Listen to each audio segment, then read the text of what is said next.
gül çıktı koy, deligim, diriligim, kazağım mıktı koy. Mening elim, jırın bolup, tökülemin, gülüm bolup, yegilemin yelim, tuğan jerim mening Kazakıstanım.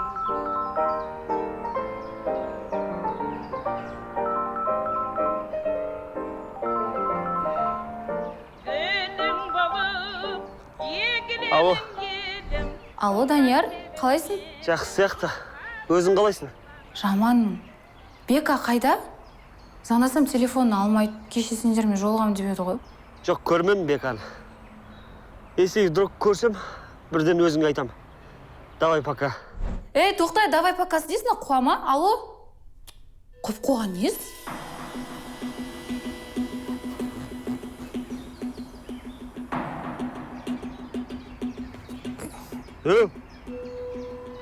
Шақпас. Тұрсай, не далада жатсың? Жерде жатсың ғой. Тұр.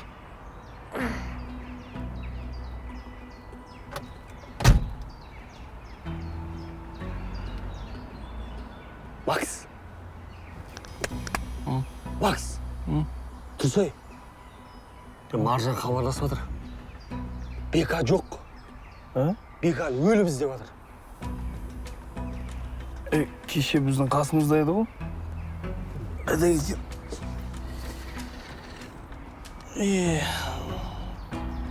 Тоқта. Үстіңе не болған? Не болып тұрсың? Қарасай қан ғой. Бека жоқ дейсіңдер ма? Может, оны өзіміз өлтіріп қойған шығармыз? В смысле, черт?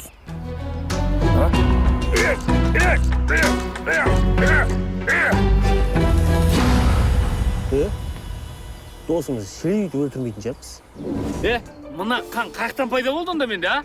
Неменеге айқайлайсың, а? Неге ақтан менеге айқайлайсың? Аға! Аға! Көке! Көке! Көке! Көке! Бұрағын! Көке!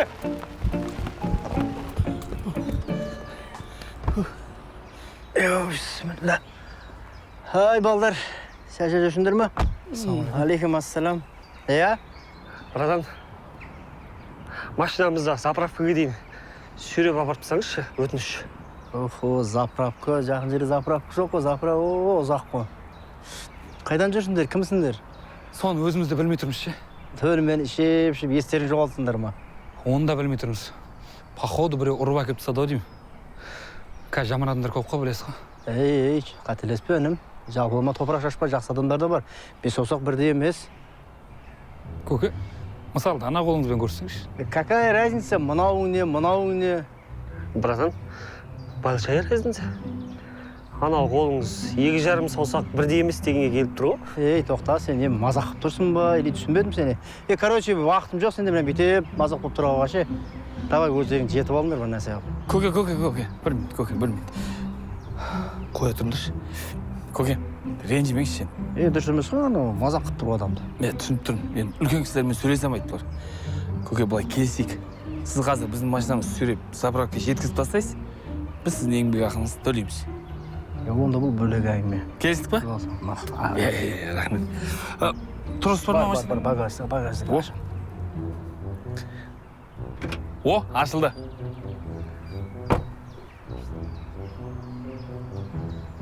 Сөйтер сендерге сұрағым бар, жай жүрген адамдар, кімсіңдер өзсіңдер? Сімізге полицияның киім киіп алғанға қарағанда косячниктерміз.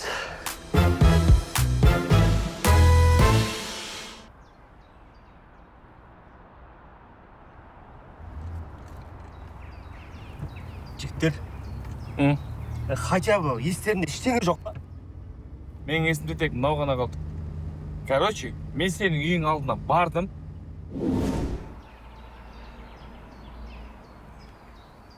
Алло. Кеп тұрмын үй жағына шықсай. Жеңгенің үй жағына қеш. Жеңгесініз? Сен менен кішкентайсың ғой? Көп сөйлемес, жеңгенің үй жағына кел болды. Хый. Азан мен не махаббат осылардікі? Жан, құдай қаласа екеуміз үйленгеннен кейін мына жүзікті қолыңа тағып қоям. Ой, отағасы, осы жүзікті үйленбей тұрып тағуға болмайды ма? Болмайды. Түсінші, Жан. Әжем өмірден өтетін кезде былай деп еді. Балам, кезінде мынау жүзікті енем таққан. Сосын мен таққам, сосын сенің анаң таққан. Ал енді сен өз теңді тапқан кезде осы жүзікті сол қызыңның қолына саласың. Деп айтқан. Сондықтан, Жан, үйленгеннен кейін барып, мына жүзікті саусағыңа сваркілеп қана қоярмын. Жарайды, отағасы. Әженің сөзі ақылдың көзі дейтін бар ғой, одан асып қайда барасыз? Тоқта. Атаның сөзі ақылдың көзі деген сөз бар. Ой, отағасы, ол мужской версия ғой. Не болса да мақалды өлтіресің. Мақалистсің ғой сен. Әрине, сөздің көркі мақал, жігіт көркі сақал, ал қыздың көркі вокал. Әлемнің жарығын. Көке, кеттік. Отағасы, сізге келіп тұр ғой деймін. Балдар ғой. Бір жерге барып келу керек жігіттермен. Жарайды, отағасы, барыңыз күтіп қалмасын. 100 теңгең болғанша 100 досың болсын дейтін бар емес па? 100 теңгеге ештеңе жетпейді, ал 100 досың болатын болса, 100 теңгеден жинап 10 мың теңге шығаруға болады. Ал 10 мың теңгеге тойып донор жеуге болады. Отағасы, ас адамның арқауы, колауының тарқауы. Кеттік. Болмаса мен кете берем. Қазір. Қой, Жан. Пока. Не болды? Сүйін деп жатыр ма? Жоқ, болмайды. Әжем дүниеден өтерде былай деген. Қызым, есіңде болсын. Тұрмыс құрмай жатып, жігітке бетіңнен сүйгізуші болма. Өйткені, сүйісуге асықпа, қолыңдағы қасықпа деген сөз бар. Міне, осылай деп айтып кеткен. Базар жоқ. Мақалыңа дейін әжеңнен аумай қапсың. Әрине, әжесін көріп қызын ал деген бар емес па? Жайды. Жан, пока, мен асықсыз. Жарайды, отағасы, қайда жүрсеңіз де аман есен жүріңіз.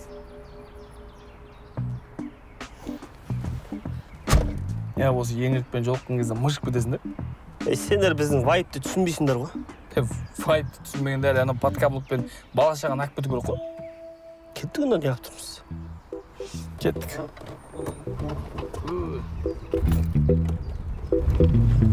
Мә, ал айтады деп.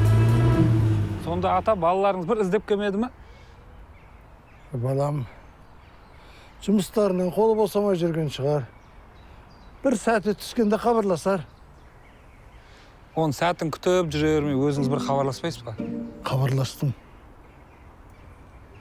Бірақ телефонын көтермеді. Бәлкім естімей қалған шығар. Ол естеді ғой ата. Просто сіз мойындағыңыз келмейді да соны. Қателесесің балам. Ол бір күні келеді. Мен сол уақытта саған қуанышты хабарды жеткізетін балам. Бұл жеткізіңіз. Сәлеметсіз бе ата? Қалыңыз қалай? Мен бүгін сізге сорпа алып келдім.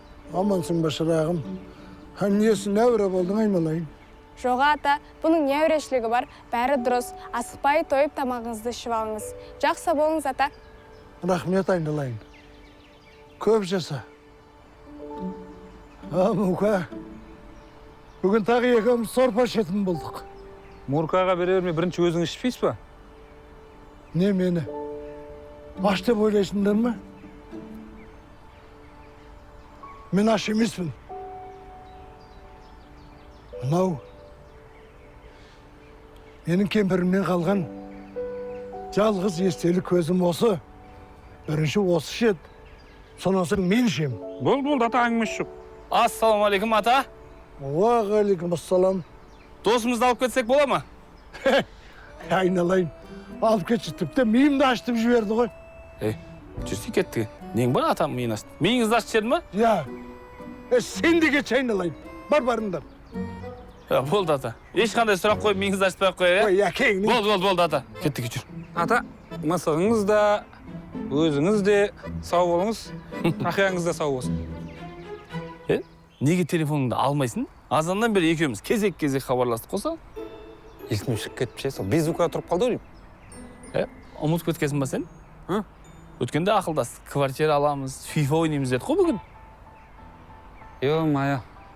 Ол точно естен шығыпты. Қазір онда мен мамама бір ауыз звондап рұқсат сұрап алайын. Түнде қонамыз ғой по-любому, Болшы, қазір қарап тұр. 2004 жылғы мамасына звондайды. Жебі ол? Одан басқа кімге звондайды, өзінің мамасы іздемейді да оны. Жас қара, қатырап жүр кет. Бірдеңе көрсетіп жүр.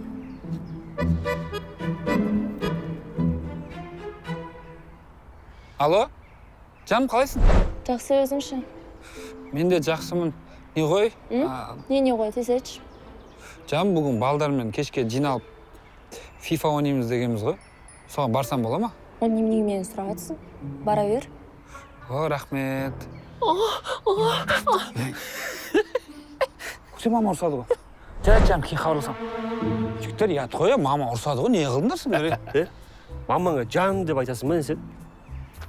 Сендер ше, просто көре алмайсыңдар, мен мамамен сөйлескенім бар ғой. Сонда екі мамаң бар ма сенің? Қазір бармай қоям ше. Боптай, түш, отырш кеттік. Жүндір кеттік жігіттер. Жылауық. Өзің жылауықсың, Су-жи-фа.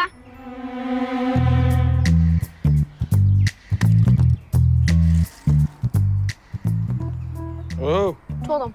Болмайды сен, арамдық қой ол. Несі арам? Сен аспаннан көмек сұрадың ғой. Өйтіп сұрайтын білгенде мен де сұрайтын едім ғой. Көтін шыдаса ойна, шыдамаса ойнама. Көтім жақсы шыдайды меніңе. Қаш шыдамай тұр ғой? Давай тағы бір гол. Давай. Су-жи-фа.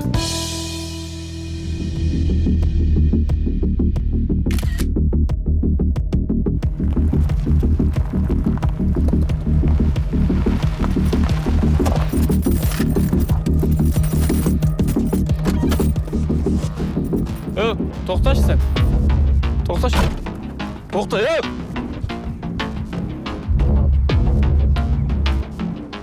Макс! Анау қаяққа кетті? Жауын көргендей қуып кеткеніз? Анау да Максты көріп тайып қалды. Или танысым екен? Сондай өдім. Бұл шақырып өзі қашып кеткенде болды? Келетін жер. Машинаға отыра берейік. Кім екен, Қазбек емес, Чотан бәрін ұтылып қалдың ғой? Болмайды, арамдық сендердікі. Не істедік біз? Бағана аспаннан сұрағандарың әлі көмектесіп жатыр ғой, қайтарыңдар біздің фишканы. Неге қайтарады екенбіз? Қайтармаймыз? Онда құрыңдар біз не жақтан. Құрсан өзің құры, сен сатылған жерің ба? Кете алмайды деп жатсың ба? Кете саламыз. Айбек, кеттік, ойнамаймыз солармен. Мәй келеміз енді сендерге. Неге қашып жатыр анау? Сендер фишкаларын ұрлап кеттік қой. Мен тұруға біздің фишка. Енді тоқтатып көріңді.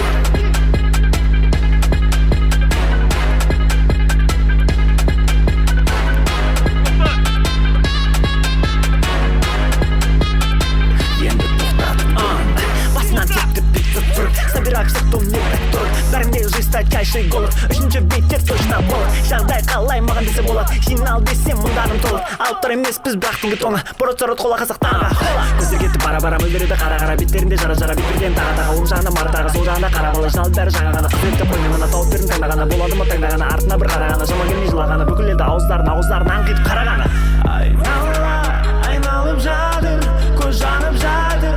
Бетперде енді шешінген таңдарды атыр, сезілмей жатыр.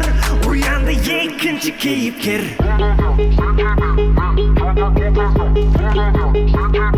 Енді тоқтатып көріңдер. Енді тоқтатып көріңдер. Жаман қашып кеттік еді осы ме? Жаман қаштық қой. Флешпін ғой, мен қатты жүгірем. Онда мен Человек-паукпын. Онда мен Бэтмен. Бірден екі адам болуға болмайды. Онда мен де айта берем ғой, мен халықпын, мен тормын деп. Неше болды сенде санаш? 10 фишка. 10 фишка. Менде 12. 13. Так, 10, 15, 20. 20-ға 2-ні қоссаң. 22 болады ғой, не үшін басыңды қатырып отырсың? Мен үйден шыққанда 10 еді. Так, он сонда екі ақ пешке отырыппыз ғой? Қан жоқпыз ғой, бұйдық қой. Дұрыс қой өздері қарамдық ойнаған. Ош, менікі. Бар ма тағы? Менікі Славий ғой. Менікі дәкеміз. Менікі дәкем. Қайда жоқ болып кеттің? Ана ишакты қуған жоқпын ба? Қандай ишак? Бариган. Жастарға естіртік сатып улап жүрген. Сен оны қақтан білесің? Кинодан көргем. Ол ше? Ана жерге бірдеңе жасырды. Естірткі болуы мүмкін. Точно ма? Точно. Кеттік онда.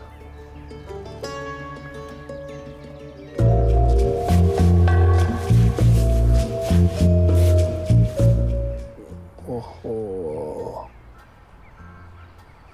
Көрдіңдер ма? Скотч қой мынау? Осының ішінде болады. Не істейміз бұны? Бұл қазірше бізде бола берсін. Бека біз күтіп қойған шығар, тезірек барайық. Оларды күткеннен пайда жоқ. Тосып кеттік магазинге. Ей, мына жақ қарап кет.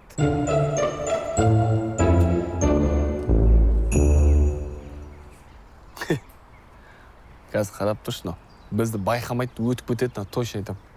Мына жерге ойнау зор екен, ә? Айттым ғой, соқыр ғой бұл. Бека, өу! Саған айтып жатыр ау?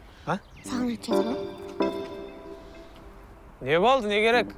Жиналамыз деп айттық қой кеше. Білмеймін, есімде жоқ. Чупа-чупс берем. Ой, керек емес, өйтіп алдай алмайсың мен. Мынау действительно ишак екен ғой. 10 чупа-чупс берем. Келістік. Тосым ертең саған да берем ғой, бірақ ана Ержанға ұстап қалып жүрме бірақ. Мен флешпын ғой. Мен человек болыппын ғой. Жақсы онда. Давай. Келесің ба болмаса, кете берейік біз. Кеп атырық қой, не болды? Мынау ишак та. Қайтып қызбен жүр деймін. Әби, жұмысың болмасын. Жүндән өдес, бүті. Алдына мен отырам бе? Алдыма отыр мен. Сонымен, біз квартира алдық. Сосын магазинге бардық.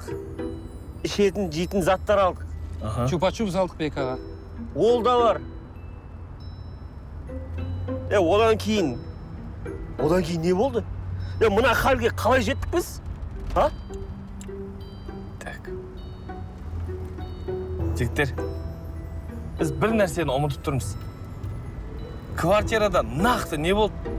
Детально еске түсірейікші.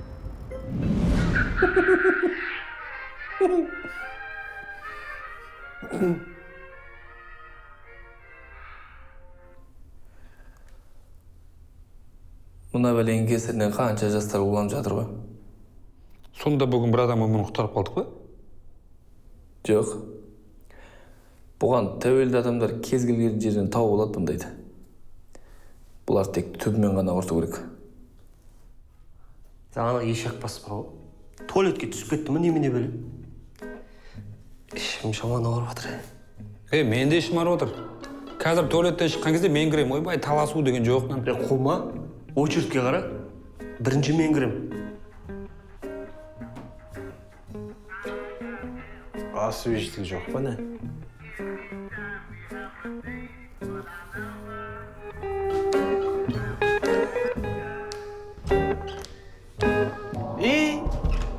Тоқта досым.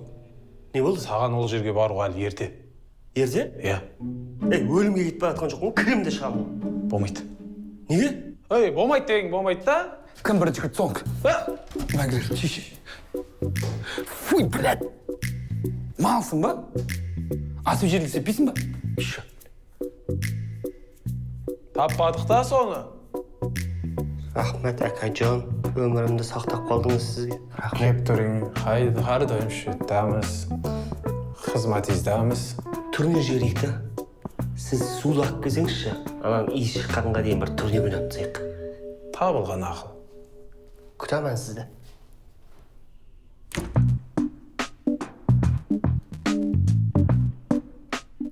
Жігіттер, ачыл, коланы 5 сақыр ағасындар. Қайсың 5 сақыр алған? Мынау ғой. Мен сыртына қарамаппын, жігіттер шымен. Жарайды. Әкелебеш, ақыр алып қойыпсың ғой. Бек әкеле берші, іше береміз. Қой, ішпеймін мен бұны. Сақыр бар шығар мына жерде.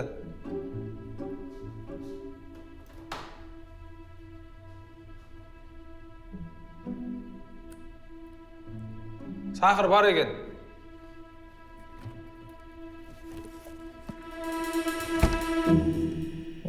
Сақырсыз қалай кола болады?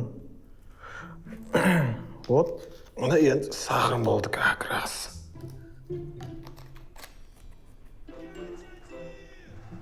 Бека, не істедің? Кеп отырық. Не болды? Не істегесін? Әрқайсынан бір ұттап аласың ба? Қуасың ба? Тез берші. Соны шектанып турнирді бастайшы. Есімізде болмайтындай не істедік соншалықты? Басым қатып кетті, ше. Жаннаға да хабарласпады. Әпеш телефон заряд алып ма?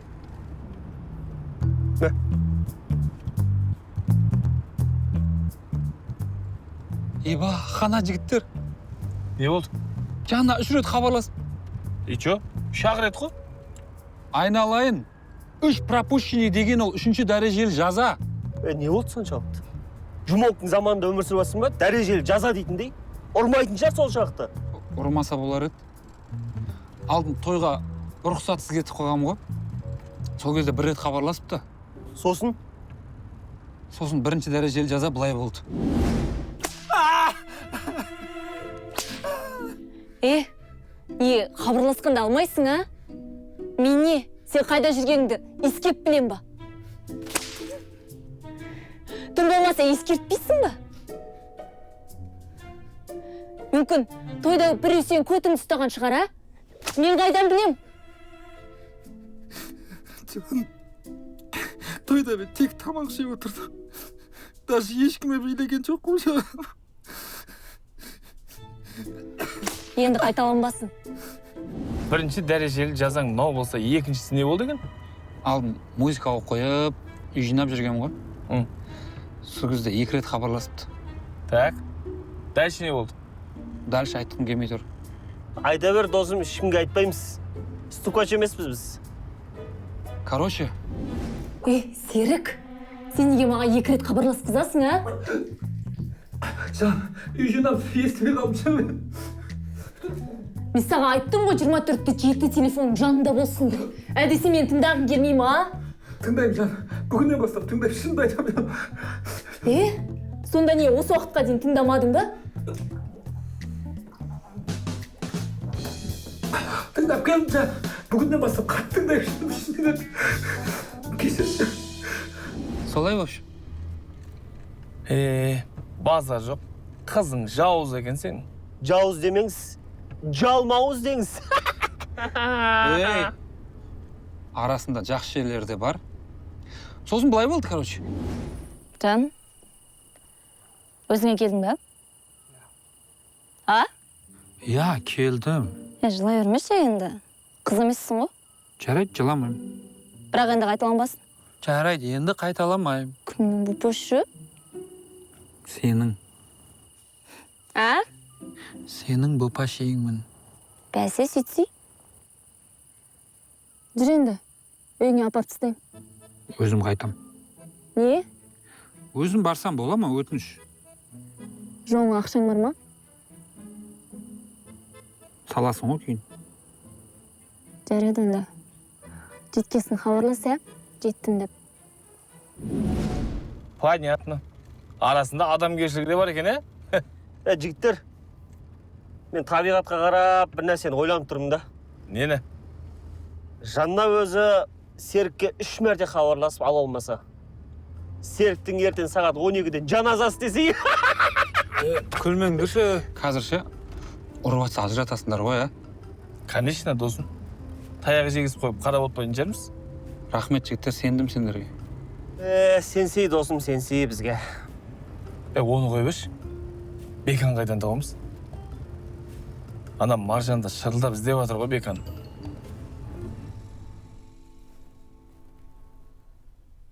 Данияр, алшы телефоныңды. Алшы. Жігіттер, маған Маржан хабарласып отыр. Отказ бас. Все, бастым.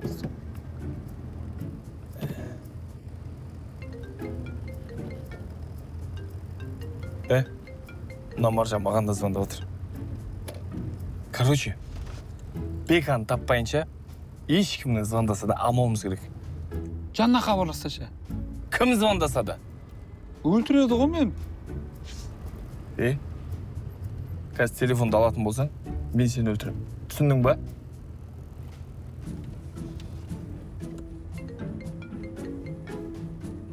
Маржан звондап отыр. Отказ бас! Бастым. Ой, ешқайсысын алмайсыңдар ма сонда телефон? Қыздарға звондайшы.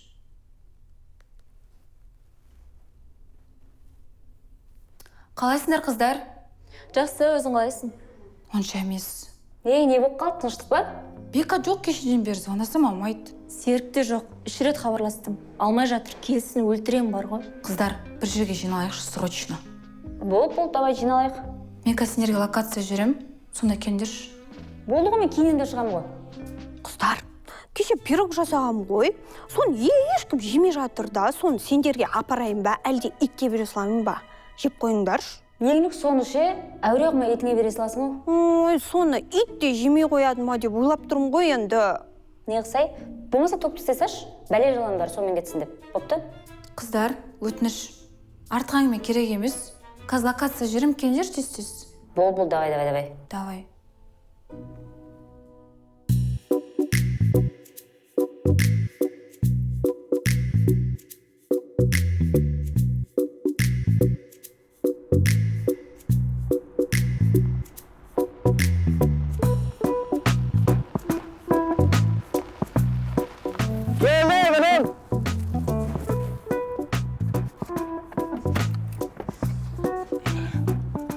Каспий айтсаңыз шаға.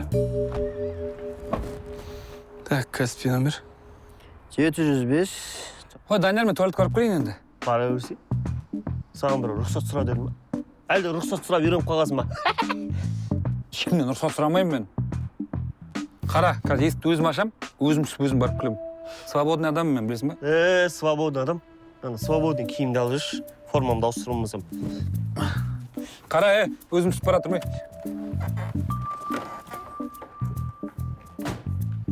Айсара үй деп шықты ғой? Иә, жеңген ғой, жеңгендікі ғой. Менікі блокта. Сала берейін болсан? Әрине, сал. Болды, так.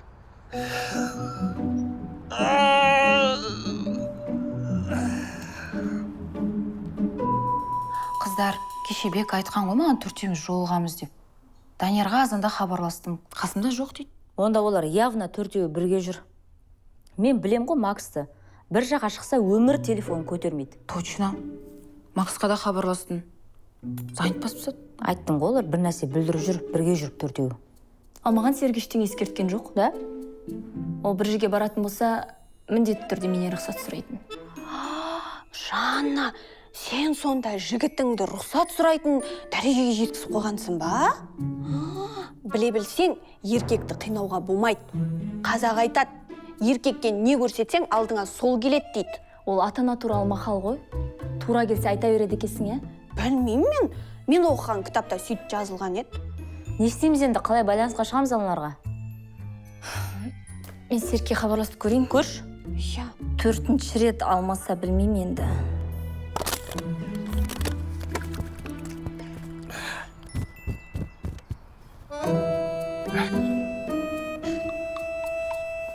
Платный болса да туалет істеп қоймаймын. Так. Бека.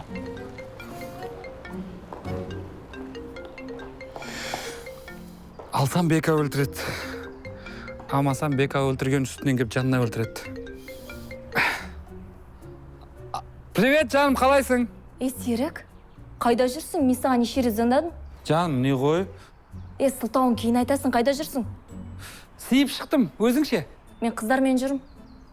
Кім бар қасыңда? Қасымда ма? Айтшы етезе. Мақсат пен Данияр бар. Бекарыс қайда? Соны өзімізде таппай жатырмыз ше. Балдарын сұрап көрейін 1 минут. Жігіттер, Бека қайда? Сен тентек болып қаласың ба? Соны таппай отқан жоқпыз өзіміз енді. Мен емес, о қыздарға сұрап отқан. Қаласында таппай жатырмыз.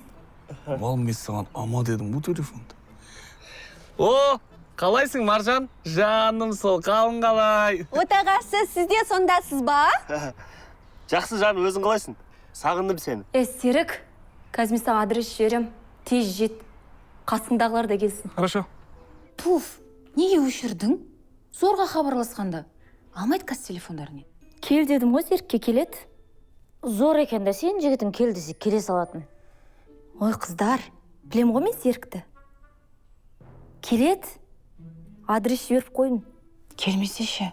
Неге бармайды екенсіз? Барамыз? Сен татовой чортсың болсаң да. Чорт емеспін мен. Просто сыйлаймын. Сыйластықтарың чортский екен. Айтпа. Жігіттер қазір бар ғой. Бармайтын болсақ, өзім-ақ таксимен кетем. Бірақ екеуіңмен де араласпай кетем ше, жігітше. Бопты, адресіңді айтшы. War with myself, I just called a truce. I pray to God to keep the peace, I still let it loose. Pasadena, California, thought you niggas knew. Right at the top of Los Robles, nigga, what it do? Station wagon, turn the caddy tire, spin off. Can't be scared the thorn from the shoulders, nigga, get off. Caught my first fade from Sadiq, it's a dime, took it.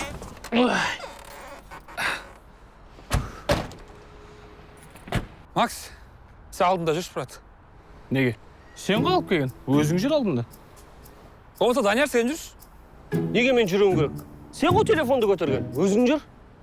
Сендерде сонда аяушылық деген сезім жоқ па? Жоқ. Хотя бы ше, кіреміз ғой. Ұрып атса ажыратындар жаңа айттыңдар ғой, өйделеніп тұрасыңдар ма?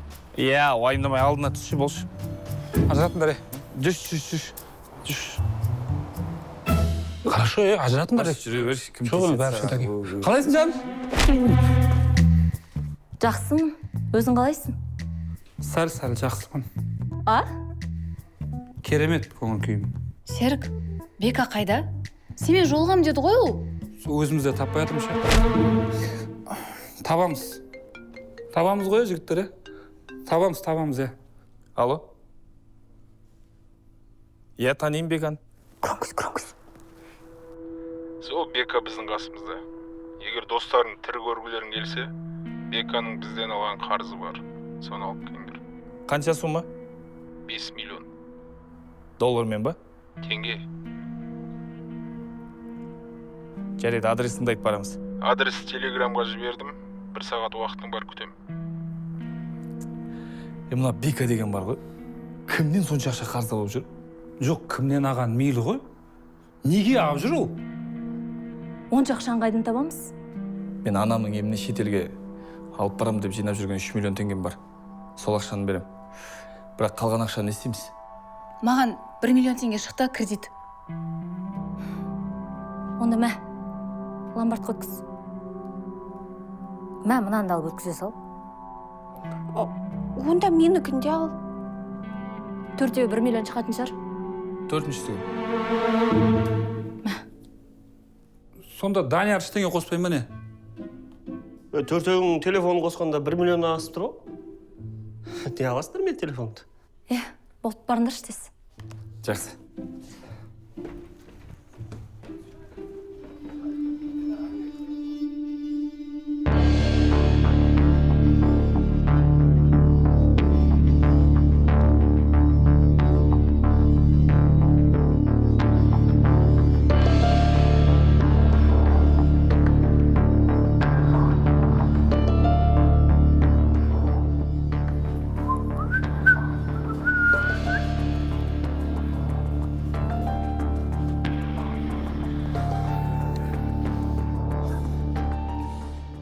Толық ақшаны алып келдік. Аның ішінде 5 миллион. Наличка. Ақшаны беріңдер, сосын достарың боласыңдар. Кешірім сұрайым. Біріншіден ассалаумағалейкум. Жаңа есіміңізді сұрауды ұмытып кетіппін. Самат.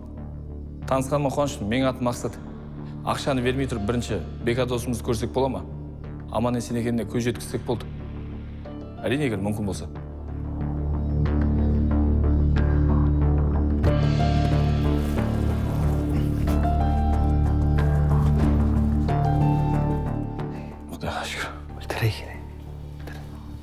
Көрдіңдер ма? Бәрі дұрыс па екен? Аман екеніне көз жеткіздіңдер ма? Енді ақшаны беріңдер. Сен мынаны өлтірем. сосын қалғандарыңды өлтіремін. Ақшам по-любому алып қоямын. Сондықтан сендерде екі-ақ вариант бар, таңдаңдар. Брат, сәкеңде компромисс деген ұғым вообще жоқ екен. Ақшаны бере салайық, бәлесін аулақ. Хорошо. Мен ақша. 5 миллионды әлдеқандай қылып бір үлкен суммаға салып аласыңдар ма? Біз үшін көп ақша. Түгел ма? Түгел болу керек. Точно түгел ма? Түгел негізі түгел болу керек ол. Иә, бәрі дұрыс. Түгел екен. Түгел дейміз ғой. Математика мықтымыз ғой. Самат аға, біз мазақ қып тұрсыз ба? Кім мынау? Сәке, мынау біздің бека емес. Бізде қалғаны осы бека ғана, басқа жоқ. Кешіріңіз, сәке. Бірақ біздің бека сәл басқашала. Біздің бека ше, мынау. Андай ма? Жоқ, онша емес, түрі. Мынау симпатичный екен. Жігіттер, түсінбеймін. Біздің бека қайда? А чо? Не, сонда мен бека емеспін міне. Сен де бекасың ба, брат? Бекамын, иә мен. Серік бол. Бека? Данияр. Бека. Не істеп отырсыңдар? Қайттық. Самат аға, тоқтаңыз. Біздің бека қайда? Мынаны ауыстырып беріңіз басқа бекаға. Өзің ауыстырып ал. Мен проблемам емес. Смысле менің проблемам емес. Тоқтаңдар, ақшаны алып беріңдер. А чо, үндемегенге біз не лох деп ойлап тұрсыңдар ба не? Керек емес адамдарың бізге. Адам саудасымен басқа жерге барып айналсыңдар. Алып кетіңдер наларын. Кете бер бар. Братан, мен сіздердің бекаларыңыз бола салайшы. Тып-тыныш өмір сүремін, братан. Құмыш ет, жіберші қолым. Маған айтып тұр ма? Маған айтып тұрсың ба сен? Иә. А чо? Жаңағы бер сенен басқа біреумен сөйлестің ба не? Мен сендер сияқтыларды жақсы білем. Жазықсыз адамдарды алып сатып, сонымен күн көресіңдер. А чо бақыраясыңдар? Өтірік па не? Чорттар. Брат, бекер айттың ау деймін. Өз обалың өзіңе. Қарасай неға.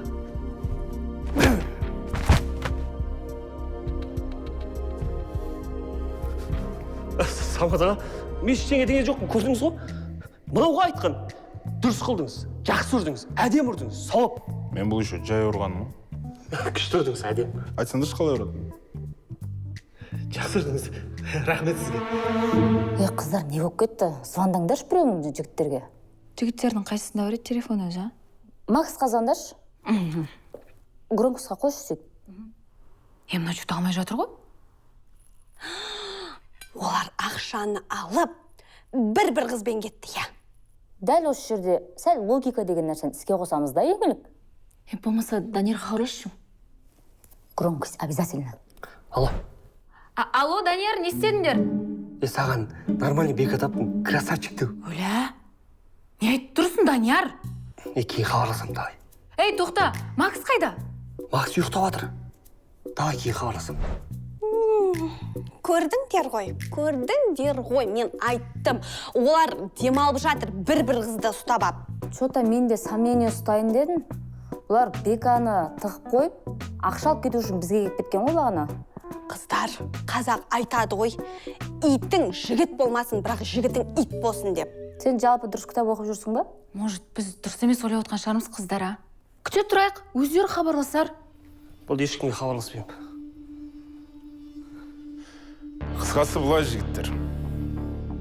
Мен туғалы анамды көрген емеспін. Анам мен босана сала қайтыс болып кеткен. Содан бергі менің бала күнгі арманым әр ана аман болса екен. Әр бала ананың мейіріміне қанып өссе екен деген. Сендердің мына достарың анам ауырып жатыр, ақша керек деген соң 5 миллион бердім. Ал сендердің мына бас достарың менің ақшамды ставкаға тігіп жіберген. Анасы сап-сау менің сенімімді сатып кетті. Тек менің сенімімді емес, анаға деген құрметті ставкаға тігіп жіберді. Сендер молодцы, достарың үшін тұрып, жүгіріп, ақша тауып. Бірақ менің алдыма келіп кино ойнап, кино емес, даже мультфильм ойнап. деп айқайлап ақилесіп. Ол тірліктерің артық енді, жігіттер. Ал мына ақша бүгін шынымен мұқтаж жанға кетеді. Қазір апарып береміз. Ал мына конченый достарыңды өздерің біліңдер.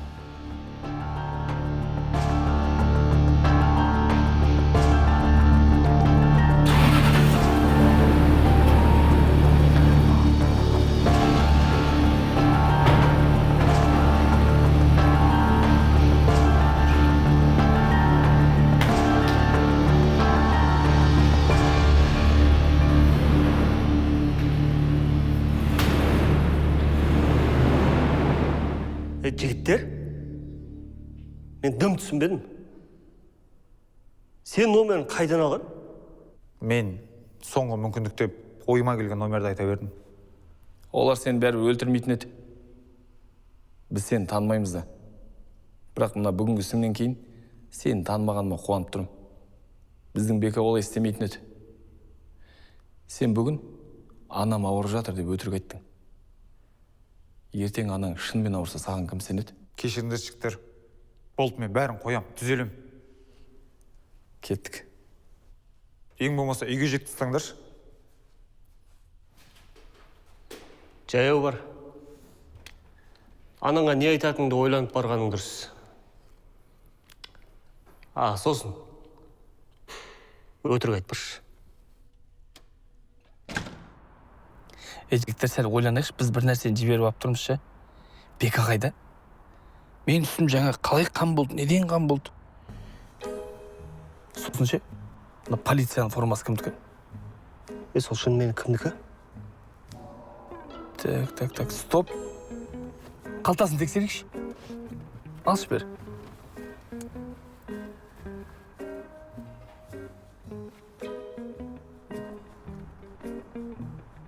Ма, жігіттер. Мына участковый Асқар братанның формасы ғой? Сен нағашың ба? Иә. Болды ғонда тіке соған барайық та, Беканың қайда екенін білетін шығар сол. Қуасың ба? Қамақ қойса ше? Біріншіден, жай барып мән жайды білейік. Екіншіден, сен оны туған жиенсің. Ішінде жиенін қамақ қоймен жа. Үшіншіден, мына форманы сен сұрап алған шығарсың ба ғана? Төртіншіден етірақ барайық онда. Не істеді? Хабарласым қазір шығады. Біздің Беканы осы кісі емес па қамақ қойған? Қазір сұраймыз өзінен. Нағаш, ассалаумалейкум. Уағалейкум ассалам. Нағаш, форманы алып келдік. Кеше әкелемді уәде бергенсің. Уәдеңде тұрдың, молодец. Осы форманы өз еркіңізбен бердіңіз ба кеше? Шекемде ақмақ деген жазу көріп тұрсың ба? Жоқ. Қай ақмақ береді саған, Ол қылмыс болып есептеледі, біліп тұрсыңдар ма?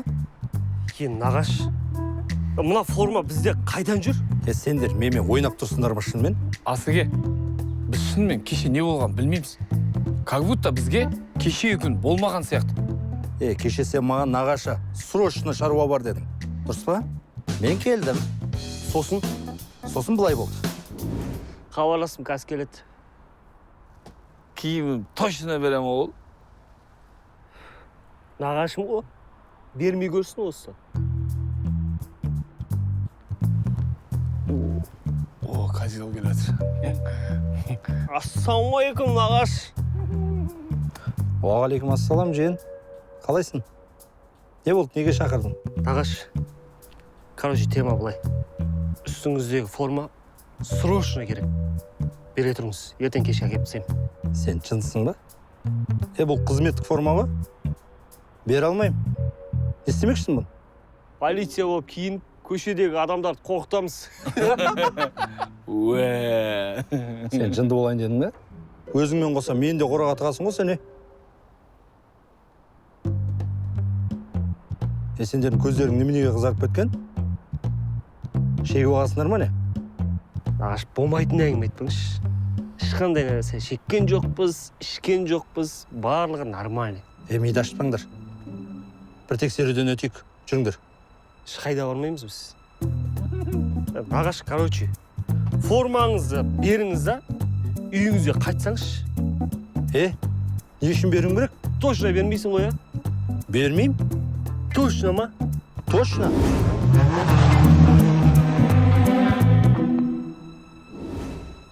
Нағаш, өзіңіз деген ғой кінәлі.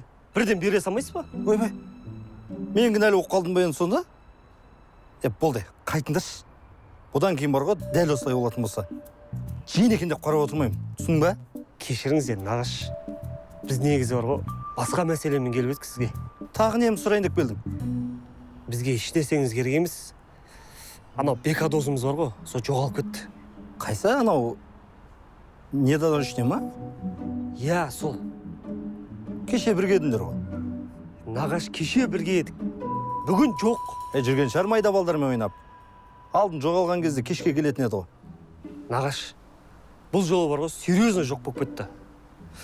Не ғой? Сізбен связда отырайық, иә? Если бірдеңе болса, сізге хабарласамыз ғой. Курста боласыз ғой, жарай ма? Жарайды. Мен де іздестіріп көрейін. Міне формаңыз. Жігіттер, біз дұрыс іздемей жатырмыз ау негізі. Бірінші машинені көрейікші. Қай жерін көресің? Багажда жатпаған шығар еншілей. А вдруг багажда жатыр? Көре салайықшы сонда да. Может, бірдеңе тауып қалармыз, а? Ладно.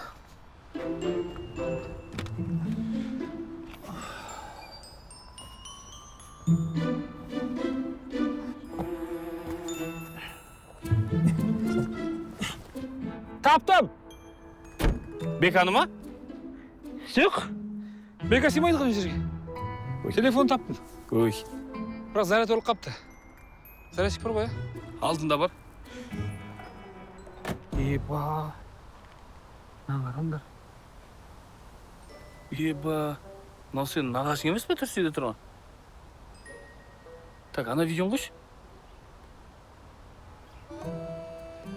Жігіттер, мынау вообще еба ғой. Қазір нағашыма хабарласайын мен.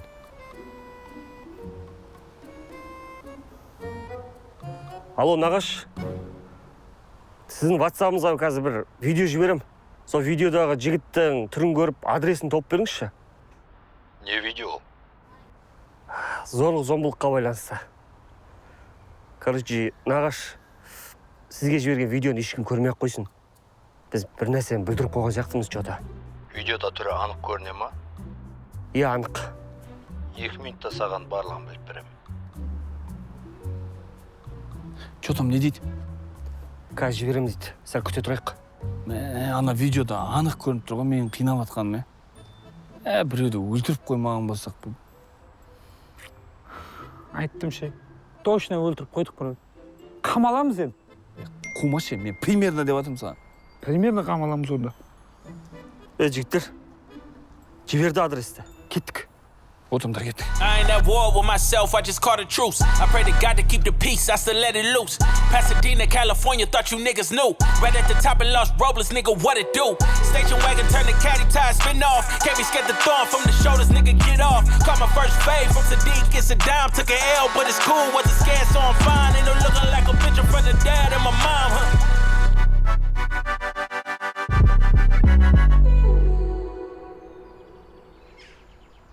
Қырсық шаршаған. Шақыр бар айқылы. Андрей, братан! Братан, Андрей! Есік ашық кіре бер.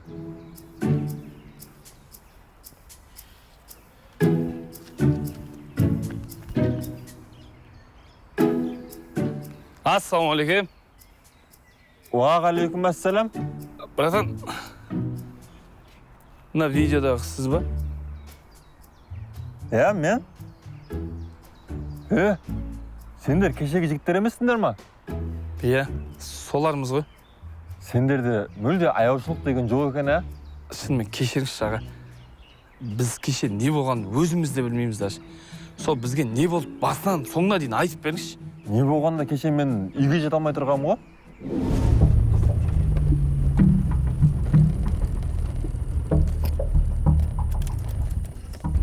Жігіттер, ана кісі үйіне жете алмай жатқан сияқты. Мүмкін жеткізіп тастаймыз. Қой, орыс деген тиіспей-ақ қойықшы. Сен не? Нацистсің ба не? Жоқ, қарасай ана түріне. қаншер маньяк сияқты оны. Мүмкін ондай емес шығар. Сұрақ көрейік та. Здравствуйте. Ассалаумағалейкум. Еба. Қазақша сөйлейді. Братан, қазақша сөйлейсіз бе не? Әрине, өз елімізде қазақша сөйлеу керекпіз ғой. Ойбай. Біраз депутаттардан жақсы екен, Қайда бара жатсыз? Қаяға бара жатқанда үй жаққа баратым. Жұмыстан кеш шыққам ғой. Бұндай уақытта ешкім тоқтамайтын еді. Қорқа ма? Біз де қорқып тұрмыз ғой, братан. Сіз қаншер маньяк емессіз ба? Жоқ, қаншер маньяк емеспін. Қаншер маньяк емес екен. Қаншер маньяк болмаса, простой маньяк шығар. Не ғой, братан?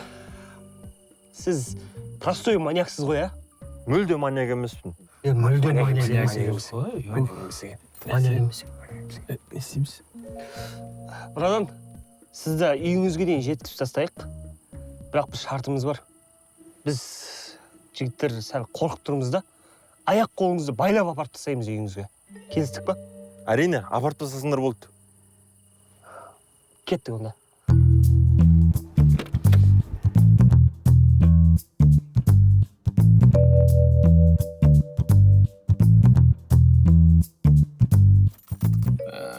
Өшіп қалды ма?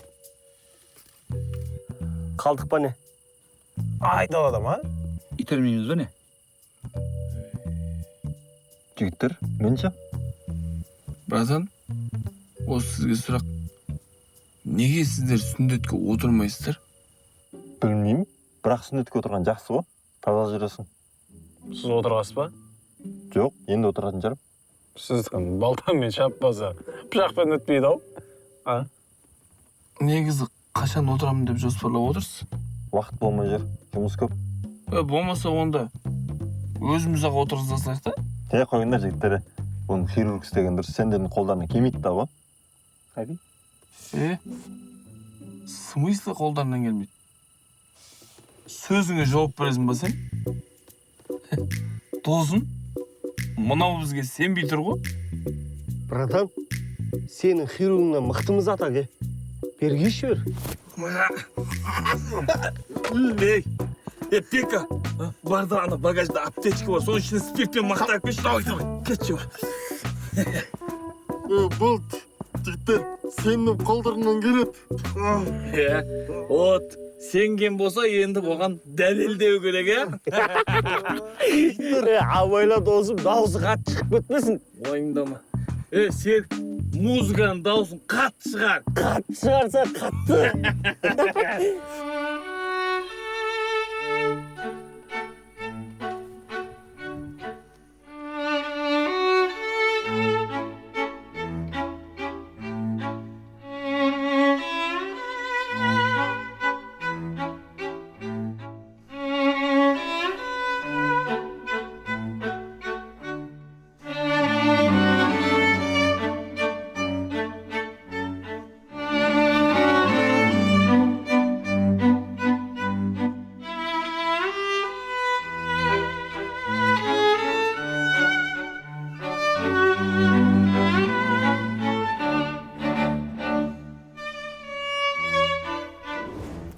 Солай жігіттер. Братан, өтініш. Ешқандай заявление жазбай ақ қойшы бізге. Сендерге арыз жазып не қылармын? Қайда сендер маған? Тегін кешіргенске істеп бердіңдер. Братан, онда рахмет жігіттер, от души деп бір сушняққа теңге беріп жүрсей, сол құрылым хирургқа да бересің ғой. Хирург, өтініші. Сөйтші. Братан, айып болмаса біз сол кешірім сұрайын деп келгенбіз ғой. Жол жүре берсек бола ма? Болды, мен де ішке бір тірлігім бар еді. Кіре берейін, Ойба. Жігіттер, ана браттың бұтын айыр жүріппіз ғой, аямаппыз ғой. Ашып атқан сияқты. Жіпте ойламадық қой, Денер кеттік. Тоқташ, сонда біз шырылдап жер көкті іздеп жүрген Бека багажда жатыр ма? Біз багажды ашпадық, Онда точно жақты болып тұр, кеттік. Тезірек барайық, ана байқұс бірдеңе болып қалмасын.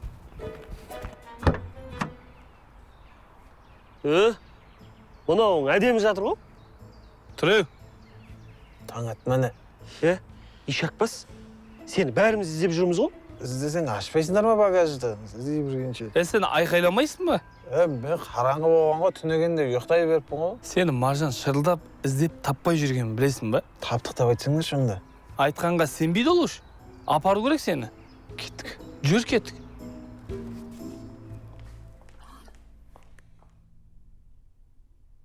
Қыздар айттым ғой, сәл күте тұрайық деп. Келден өздері де. Жан, мен уайымдап қалдың ба? Кешірші. Енді бұлай уайымдатпаймын. Осының бар ғой. Қыздарға келген кезде понятиясы үлкен болып қалады. Жапшы аузыңды. Қыздар, Беканы бізше қайдан, қалай тапқанымызды естісеңдер бар ғой, шок болып қаласыңдар. Осының, брат, тамақ ішіп отырып айтайық та. Давай сөйтейік, шынымен қарным ашып кетші. Официант, 1 минутқа келіп кетесіз ба?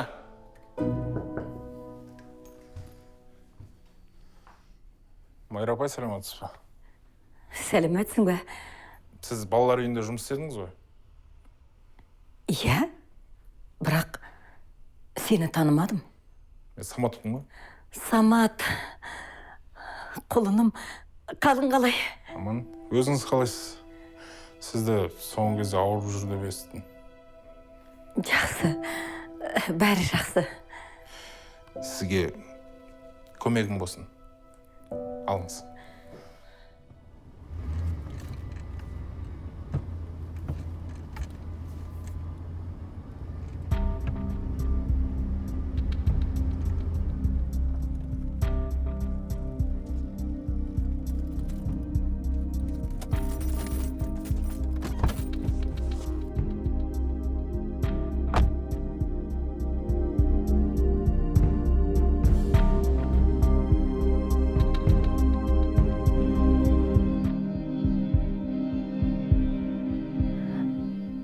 Жоқ, мен мұны ала алмаймын.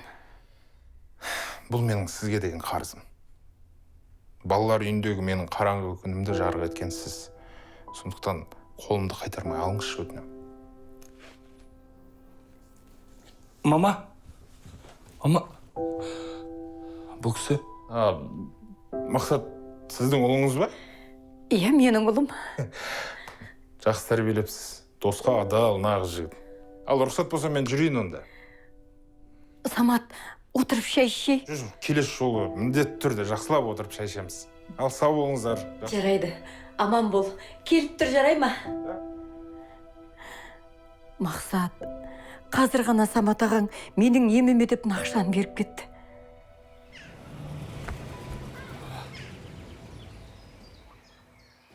Самат аға, бүгінгі сөзіңізді енді түсіндім. Рахмет.